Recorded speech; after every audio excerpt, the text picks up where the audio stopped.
We're back. Okay. So here's to my friends, the ones that are home, taking care of the house, taking care of the kids, doing daily life without your significant other. Wow, it's hard. It's very, very hard. And I got you. I got you. I feel you completely. Um,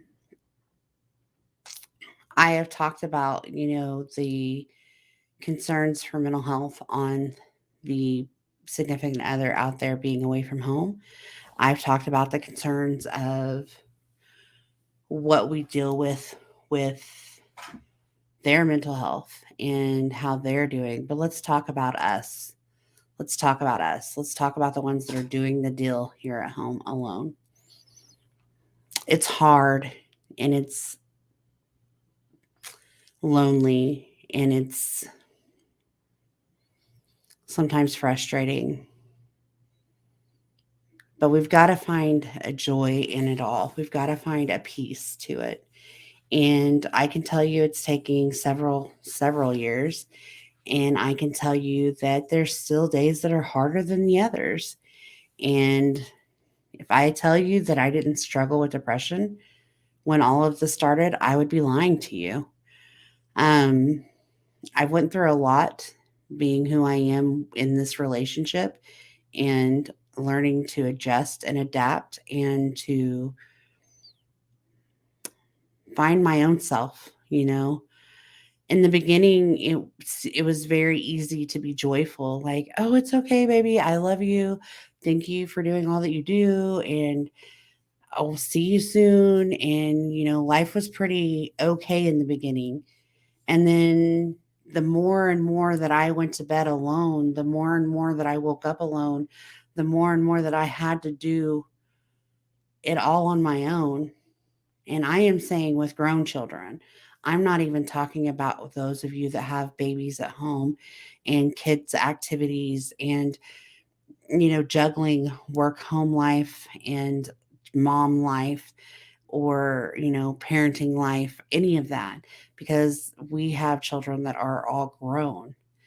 But just the aspect of doing it as, let's say, a two people home, just me and him and our routines and what we do daily and what we did daily.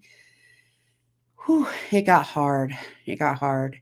And in the beginning, I was very blessed because I got to see him once a week. He was through, I could do his laundry. I could feel like his spouse. I could make sure that he had clean clothes, and I can make sure that he was, getting good food, and I can make sure he was doing all the things, right? I could see him date at least once a week. And then we went to once every 2 weeks, and it was still okay. I still got to do a lot, and I still got to see him more than most, and it was beautiful. But let's talk about when he started going out months at a time. Whew, that was hard. Like, I had to learn how to be alone in my relationship. That felt very wrong to say. I had to learn that I was okay being his his person, but yet being here. I had to be okay with just having phone calls. I had to be okay with video calls. That was an adjustment. And as great and amazing as it is to see him, it doesn't put a physical touch to it. It doesn't allow having him here. It's not the same. It's better than nothing, but it's not the same, and that's the reality. So, what did I do? What did I do? Well, at first I used to drive myself crazy because, him being an over the road truck driver, there's times that he drives all night long. And so I would get up and I would go to work and I would come home and I would do what I need to do. And then I would talk to him until 2, 3 o'clock in the morning, and I would exhaust myself because then I would turn around and I would get up and I would do the whole cycle over and over again. And I was exhausting myself. I definitely wasn't eating good. Like, because when he's home, he cooks. I'm not even gonna lie. I will not lie about that. When the man is home, he cooks the meals. Why? Not because I can't cook, not because my food's not good, but because he enjoys cooking and that's what he loves to do. So he always just does that. And because he wants something fancy on the grill, and I don't think he wants my burnt food. Just saying.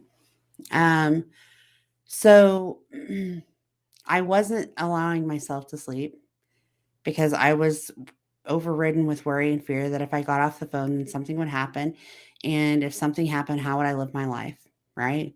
So again, long days, wasn't eating right, corn dogs, burritos, whatever, just something simple, something easy.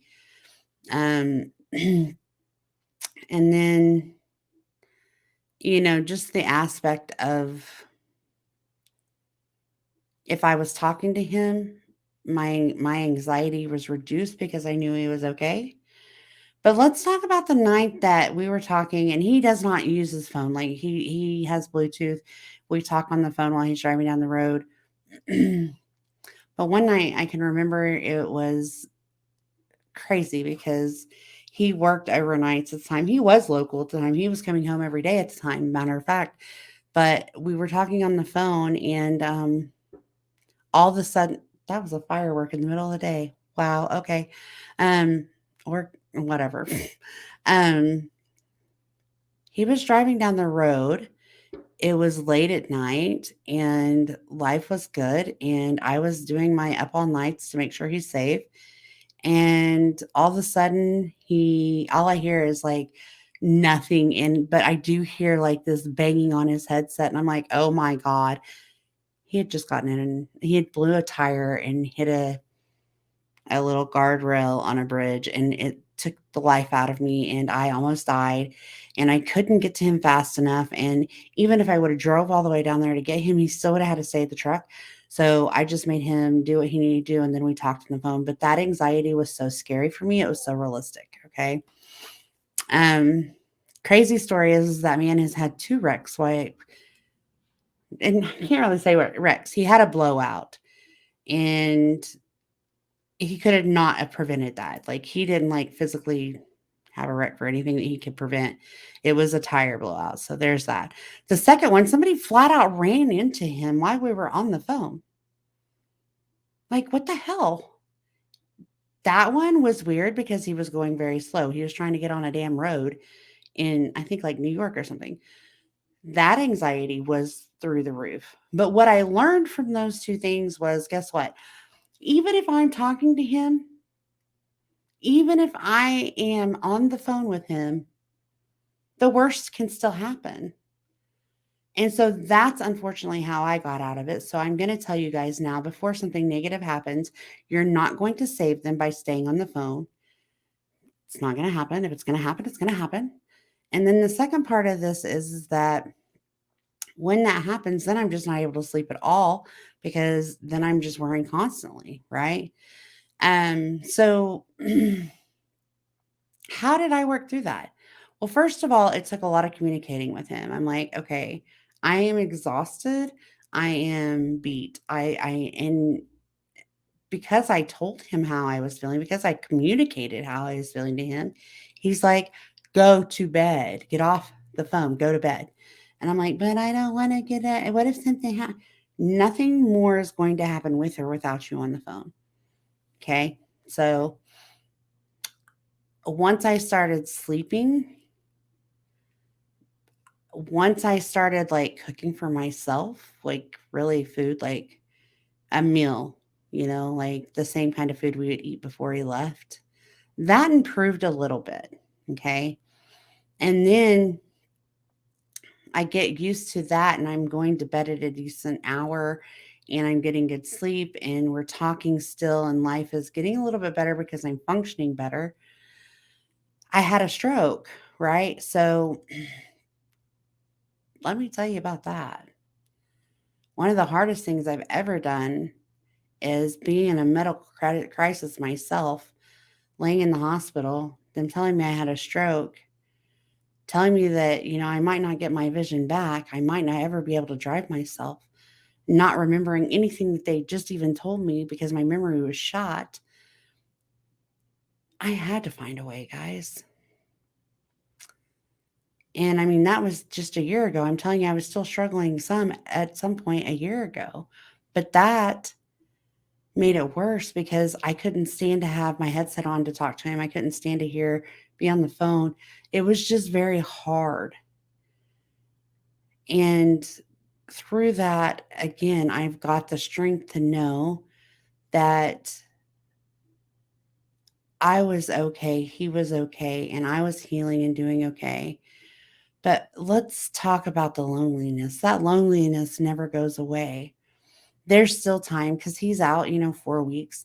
Normally by week 3, I am almost an emotional wreck just wanting him to be home.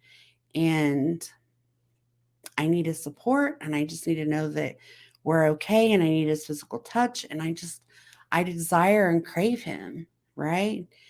And I can't imagine how it is for you wives that have to go, a full year without seeing him because 1 month for me is just wow. But I've set good, I want to say boundaries, but it's not really boundaries. I've set a good pattern for us. I communicate with him my feelings. If I'm missing him, I'm got to be okay telling him I miss him. There for the longest time, I wouldn't tell him that because I didn't want him to feel guilty. Or if something's hard, I'm not afraid to say, "Damn, this is hard, and I wished you were here," because it's not a lie, and it's me just sharing my feelings. And in a sense, I think that helps him too because he still knows that he's wanted and needed here.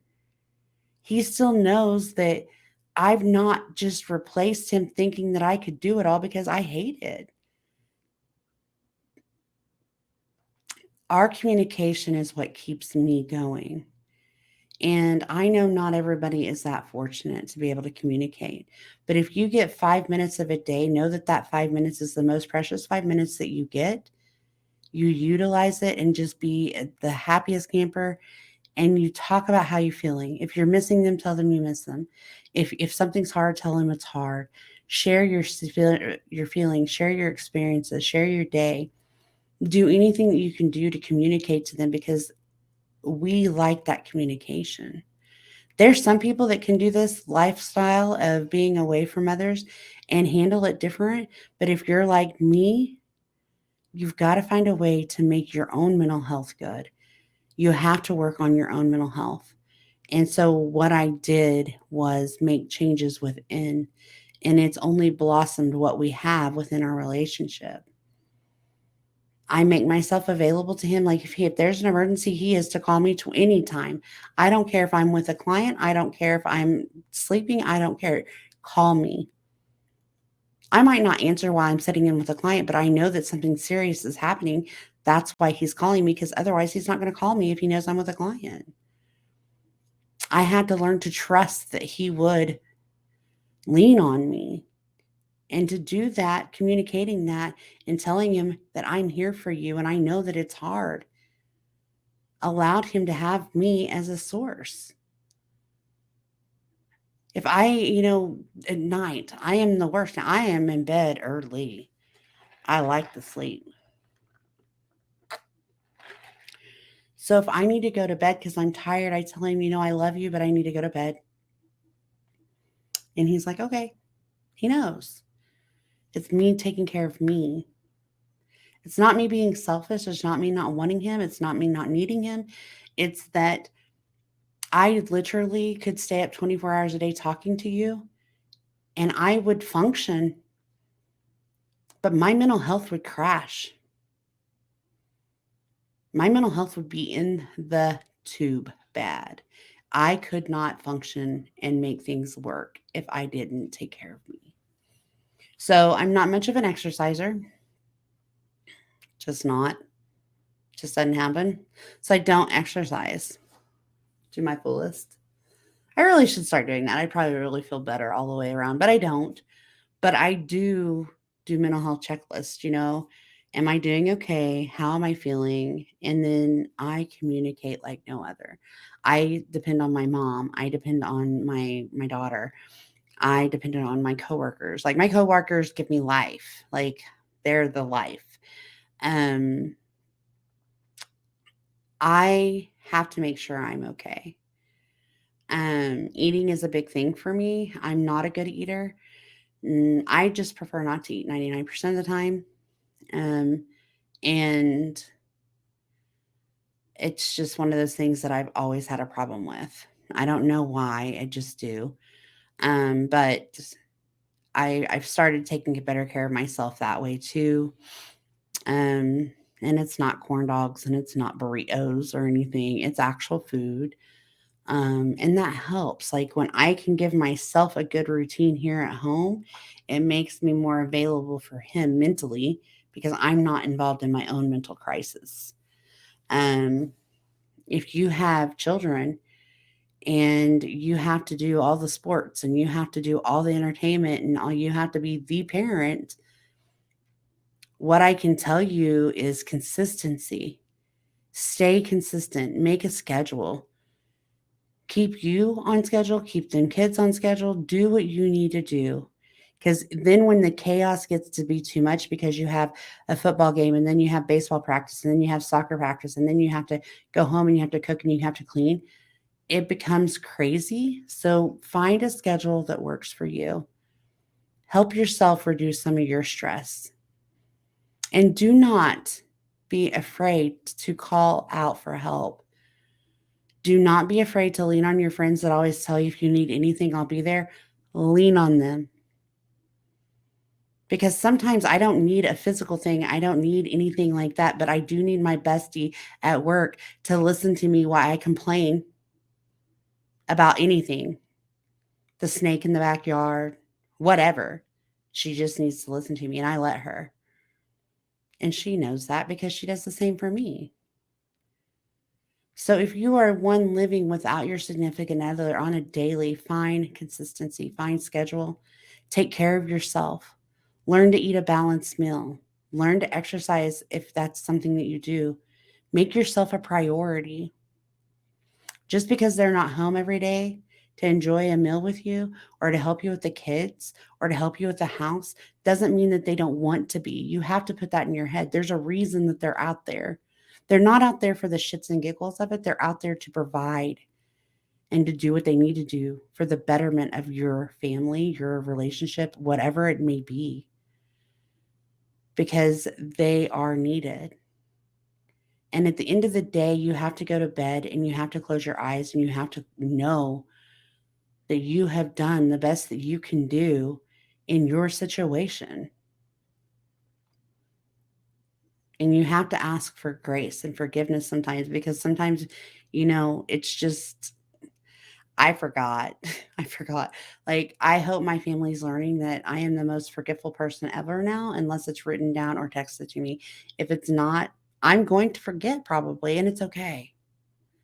I know that if he was here, it would be easier because I wouldn't forget so much or it would get done, but that's okay.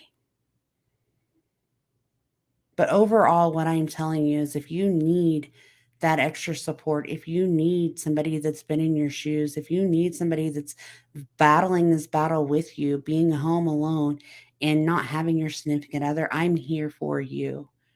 I'm here for you. There's a bigger support group that you would ever even think of. If you will reach out, we can utilize it. If there's 15 of us, let's make it a group chat. Let's make it a Zoom. Let's make it whatever we need to do to support one another. I'm here for that. So, we've talked about the hard depressing, the hard them, the hard us, the whys and the whos. And then the last thing that we're going to do is, I'm going to bring William in on a video and we're going to talk to him. And then we're going to talk a little bit about how we make it work and what we do. And I know this might be too much of this, but I just think that this is important because we all need help in situations like this. So for now, I'm going to say thank you for watching. Please remember to like, share, and subscribe, and I'll be back.